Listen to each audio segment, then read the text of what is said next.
سورہ ملک آیت نمبر 4۔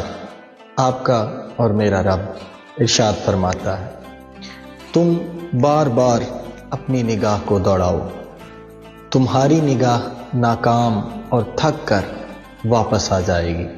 مطلب آپ کو اور مجھے اللہ کے نظام میں کوئی بے ضابطگی نہیں ملے گی۔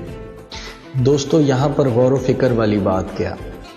اگر ہمیں اللہ رب العزت کے نظام میں کوئی بے ضابطگی نہیں ملتی تو پھر جو ہمارے ساتھ آج کے دور میں جو معاملات ہو رہے ہیں وہ پھر کس وجہ سے ہو رہے ہیں؟ تو دوستو، یہاں پر سوال یہ پیدا ہوتا ہے، ہم سب کو خود کے اندر جھانکنے کی ضرورت ہے، خود پر غور و فکر کرنے کی ضرورت ہے۔ ہم کیوں نفس کی چالوں میں بار بار آئی جا رہے ہیں؟ ہم نفس کے چالوں میں، نفس کے چکروں میں اس وجہ سے بار بار آ رہے ہیں۔ کیونکہ ہم اپنے اعمال کو ٹھیک نہیں کر رہے۔